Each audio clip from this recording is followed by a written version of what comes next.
หวานวะแซ่บเด้อใช้ร่างกายจะแซ่บอ่ะ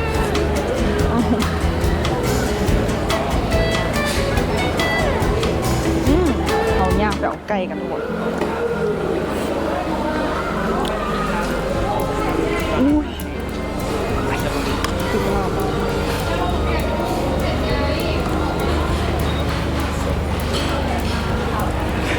ห้ามใส่ทูบห้ามใส่ไม้เด็กใส่มือกันเดียวจ้าคิดว่าเอาเมนูนี้มาน่าจะกินแทนตรงนี้ได้ห่านจะออกเดี๋ยวเรามากินเป็นเมนูที่สองกันเลยอันนี้ไก่เหนียวหมูวาอยู่บนต้นคลิปโอเคเริ่มกินดีกว่าทุกคนไฟจะหมดแล้วอ่ะหรือว่ามันกินคู่กันได้ก็ไม่แน่ใจเนาะเดี๋ยวลองแบบเอามือจับมือจับใส่ลงไปใส่กลัวเนี่ยโอ๊ยใช้นี้ด้วยมันเคี่ยวกินแล้วก็เคี่ยวยัดไก่ลงไปในคอเส้น5 เที่ยวนะ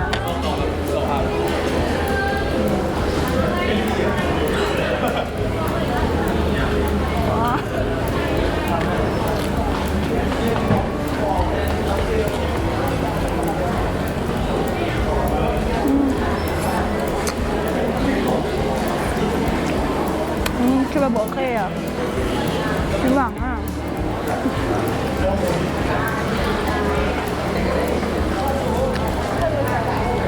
คือหวังวะ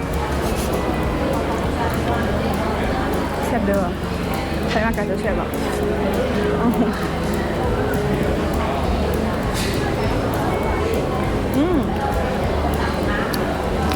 ไก่คน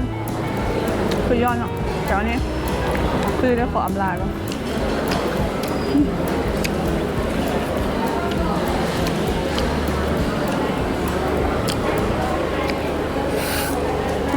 เดี๋ยวเขาจะลองกินแหละมันฝรั่งนี่นะมันฝรั่งเหนียววะกับไก่ลองดูเป็นรสชาติที่โบเพิ่งประสงค์เลยวะ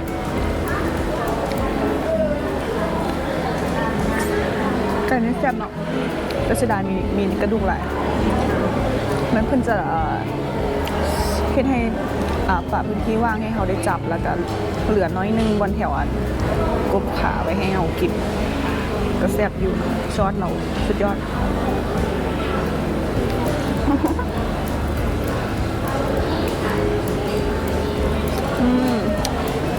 กัดบดได้จ้ะบดได้แต่ว่าซีนเหนียว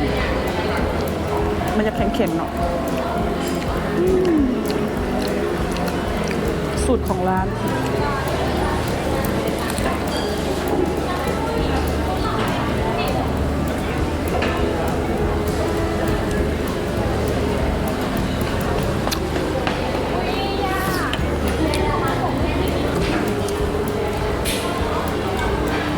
บอกเลย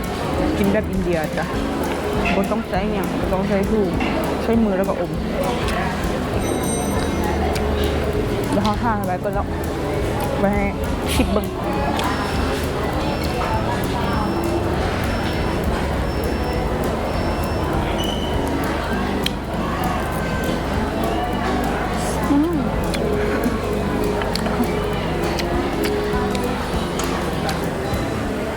ทุกคนจะเขามาเริ่มกินต่อให้มันจบภารกิจซะ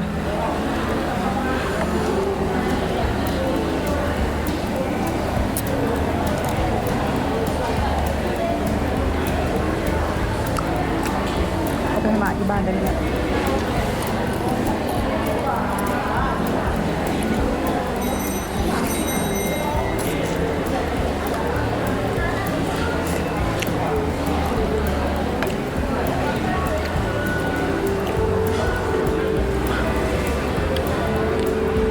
เริ่มจาก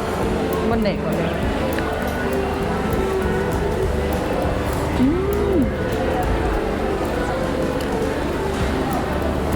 เมื่อกี้นี่ชิ้นน้อยไม่ได้ชิ้นโคตรหลายเลย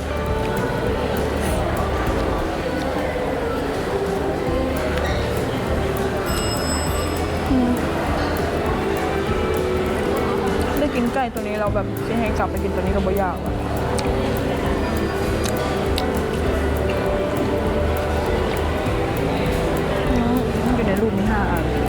ซื้อจริงๆได้แค่3เขาฉลาดมากเลยย้อนกลับไปดูที่จุดได้นะ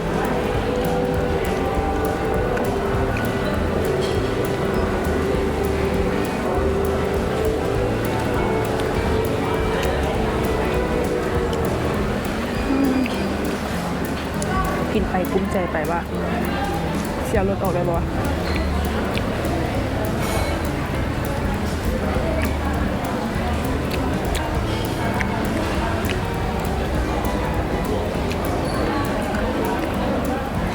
มันไก่เหนียวอ่ะไก่เหนียวก่อน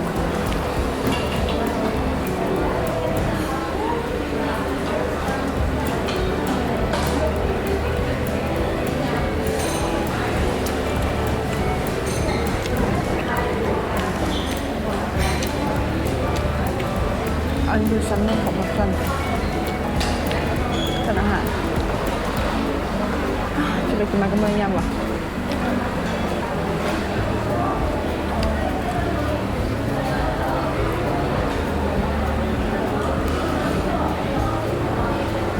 เขากินประมาณ5 มื้อถือก็คือจ่าย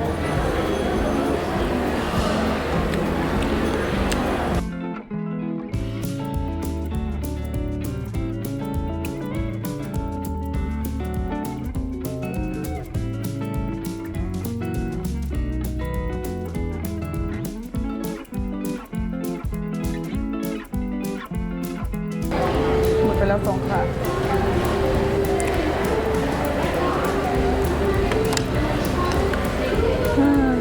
เอากินนี้ก่อนเราจะลองเอาอันนี้ใส่กับไก่ลงมาจะกินได้หรือเปล่าเดี๋ยวมาดูกันนะคะ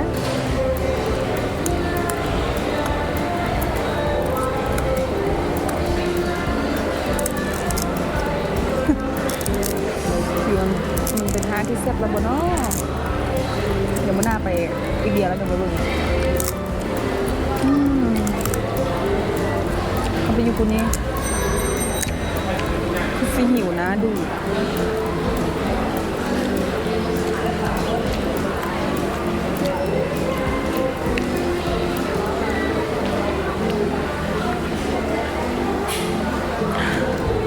จะเป็นวินขออำลาค่ะกินบ่ได้ฉะนั้นเราจะกินได้กับแต่อันนี้เท่านั้นมักทั่วกับมีความขิวเนาะกินหลายจะเป็นกินเอากินน้อยๆเลย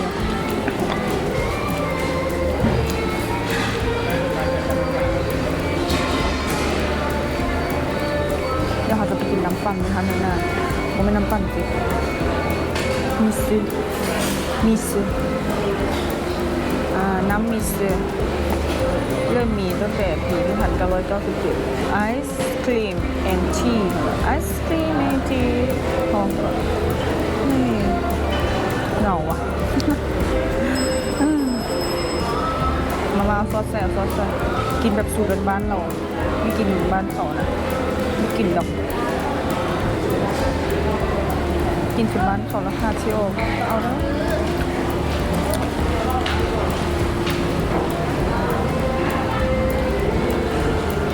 เขาจะกินอย่างมันฟูมาสัตว์ต่อไปบ่ได้แล้วเพราะว่า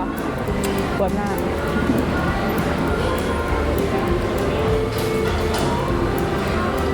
วันนี้เหมือนเงินไปอยู่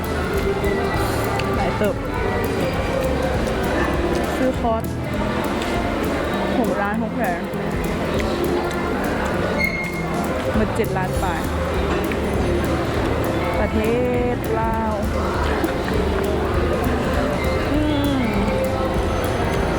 มาเด้อพี่ฮักใช่เป็นไก่เด้ออาหารอินเดียเด้ออันนี้มันไก่อย่างก่อนไก่อย่างบุ้มพูดแน่ใจว่าไก่ประเทศไหนมันบุ้มมีซีนบนนี้นะ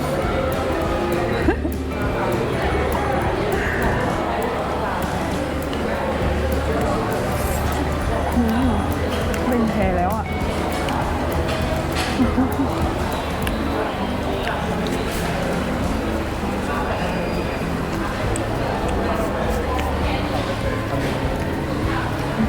วันนี้ให้มันหก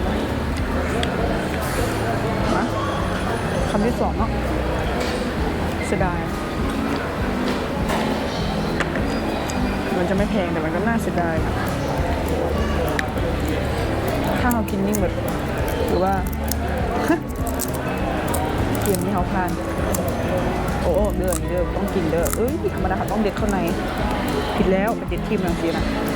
นี่เด้อวิธีกินอาหารอินเดียเนี่ยข้างในนี่ธรรมดาเนาะยูฮานนี่ถึงลูมันจะมีหลายกว่านี้แต่อันนี้เป็นมีให้แต่ทำนี้ก็ใส่แต่ทำนี้ทำมาไกลๆเดี๋ยวจะไม่เห็น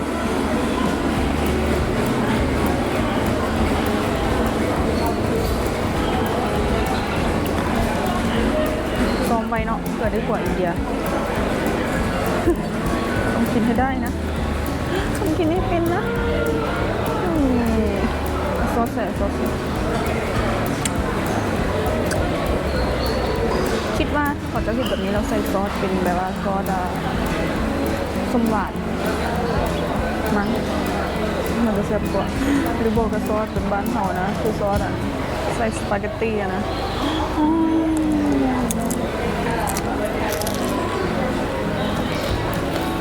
ที่สิ่งมีความสุขดี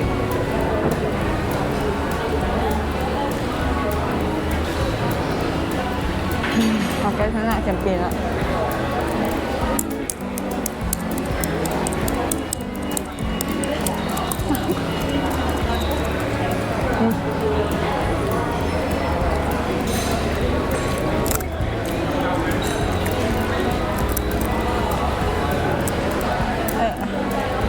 อิ่มจัง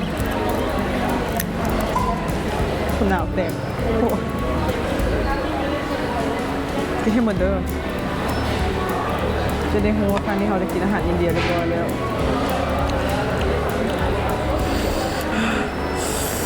คำสุดท้ายน้ำภาษาสำหรับเด็ก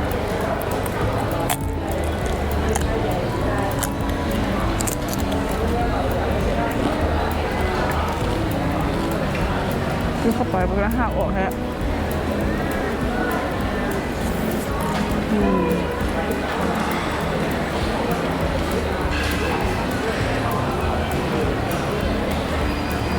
ผัวเมียเขาซ่อนเขา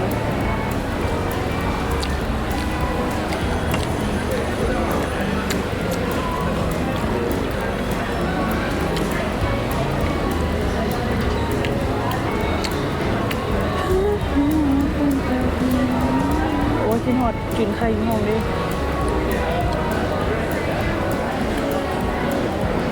คนอินเดียเขากินอย่างนี้นะ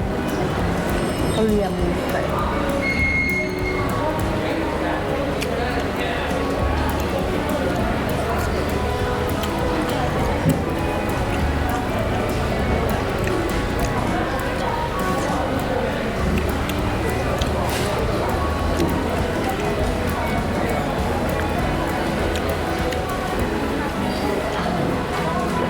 โอ๊ตอิ่มเลย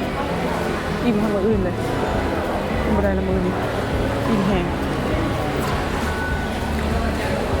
ไม่กินข้าว